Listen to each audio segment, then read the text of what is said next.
Kenyans are being arrested, harassed, and deported in Tanzania. Businesses raided, workers detained, journalists silenced. Tanzanian authorities call them foreign agitators, but eyewitnesses and rights groups say they are just Kenyans, ordinary people caught in the wrong place at the wrong time.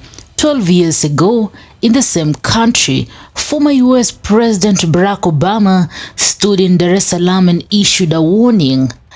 So we have to stop pretending that countries that just hold an election where sometimes the winner somehow magically gets 90% of the vote because all the opposition is locked up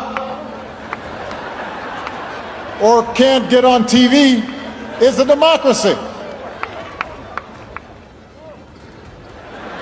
Democracy depends on strong institutions, and it's about minority rights and checks and balances and freedom of speech and freedom of expression and a free press and the right to protest and petition the government and an independent judiciary and everybody having to follow the law.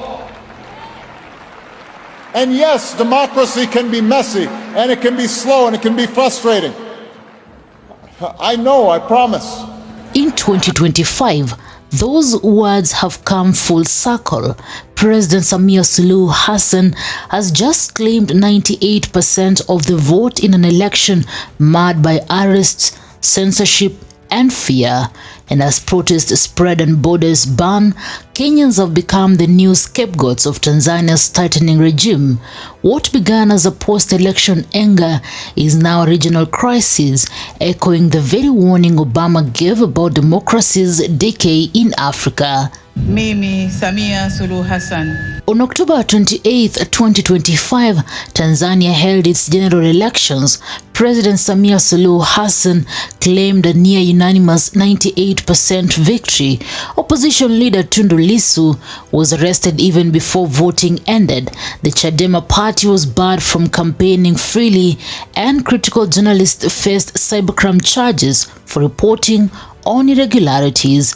Observers from the Southern African Development Community SADC said the polls failed to meet basic democratic standards. Their report cited voter intimidation, state media bias, and the absence of credible opposition participation. After the results were announced, protests erupted in Dar es Salaam, Arusha, and Mbeya. Security forces responded with live ammunition.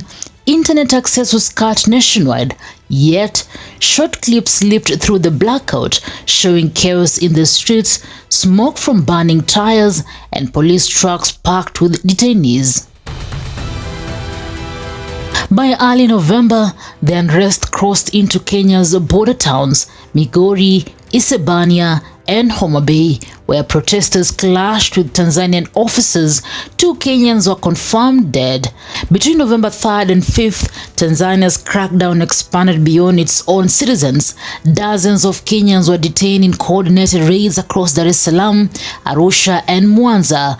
At Ubungo bus terminal, police rounded up passengers, confiscating IDs and mobile phones. In Kariakoo Market, traders reported night raids targeting Kenyan-owned stalls. Witnesses say some detainees were driven to unknown locations and have not been seen since. Guys, I'm reporting this because it's what I got, the news. Remember, I live in Kwale County near Lungalunga, which is the border to Tanzania.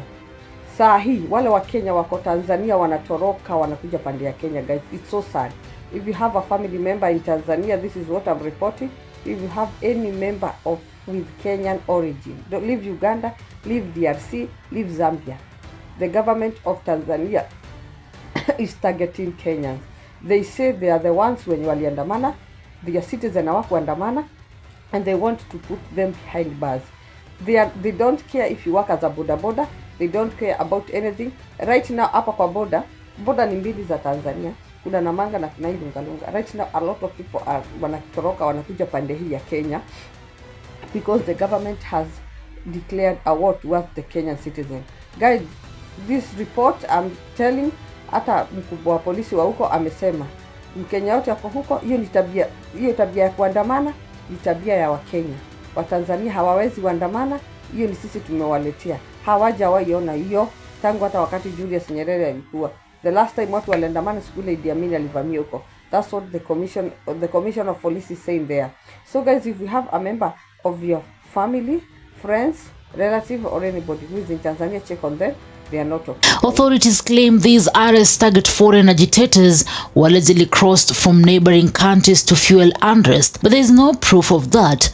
Human rights groups say this is convenient distraction, a government deflecting blame for internal chaos by blending outsiders. Kuna kikundi cha watu baada ya kuona wameshindwa kuvuruga amani ya nchi yetu, wameunda kikundi cha vijana ambao wanaandaa picha mjongeo na taarifa mbalimbali za matukio yaliyotokea siku za nyuma ambayo yalishashughulikiwa na mengine ya kutunga ili yawasambaze kwenye mitandao ya kijamii yaonekane yametokea kipindi hiki au muda mfupi uliopita. This is not new. In May 2025, Kenyan activist Boniface Mwangi and Martha Karua were detained while attending Tundu Lissu's treason trial. They were tortured, humiliated, and deported within days. Amnesty International called it blunt violation of regional law. What is different now is the scale, the fear, the impunity, and the fact that the targets are not activists, they are Kenyan workers, traders, and border drivers trying to survive. As the arrest grew, the internet found its own form of resistance. A nickname began trending on X, formerly Twitter, Idi Amin Mama. The phrase compares President Samia Suluhu Hassan to Uganda's infamous dictator Idi Amin, who expelled tens of thousands of foreigners in the 1970s. It is both satire and indictment, a sharp rejection of the idea that patriotism means purging outsiders. The label first appeared months earlier when Suluhu warned against foreign agents meddling in Tanzanians' affairs, but it exploded again in November 2025 as Kenyans were rounded up and blamed for unrest. Critics argue the term exposes the regime's insecurity. Instead of addressing a public outrage over a rigged election, Suluhu's administration has chosen to scapegoat those easiest to blame: foreigners, particularly Kenyans. As one viral post put it, quote, Idi Amin Mama is seeking revenge on the wrong people. It is a digital slogan, but it captures a grim reality. Power in panic always stands outward before collapsing inward. Kenya's response has been muted, deliberate, and increasingly criticized. Foreign Affairs PS Korir Sing'oei urged Kenyans in Tanzania to respect local laws and avoid involvement in the protest. His statement was seen as downplaying the danger. Then came the image that infuriated many Kenyans. Deputy President Kithure Kindiki attending Samia Suluhu's inauguration on November 4th, smiling alongside Tanzanian officials as reports of arrests circulated online. Critics say it sent a message that Nairobi values diplomacy over duty. Others argue it reflects Kenya's economic dependence on Tanzanian trade routes, a reason to stay silent even when citizens are suffering. Kenya's silence is not just cautious, it is complicity by inaction. This situation has ripped open cracks in the East African community's unity. The EAC was designed to guarantee free movement and shared prosperity, yet in practice, it is showing how fragile regional trust really is. If Tanzanians can call Kenyans foreign agitators, the promise of integration collapses. Economically, the cost could be steep. Kenyan traders are already pulling out of Tanzanian markets. Transporters are rerouting through Uganda. Fear now drives decisions once guided by opportunity. Politically, Suluhu's pivot from reformer to strong woman mirrors a troubling continental trend where governments manufacture external enemies to justify repression, and Kenya's reluctance to challenge her publicly only reinforces that silence across borders equals permissions. In 2013, Barack Obama warned that fake elections and silenced opposition would one day come back to haunt Africa. That prophecy has arrived right where he gave it. Tanzania, once a model of stability, is now a case study in how democracy dies quietly under the applause of official ceremony. For Tanzanians, it is a loss of freedom. For Kenyans, it is a loss of safety. And for East Africa, It is a loss of trust.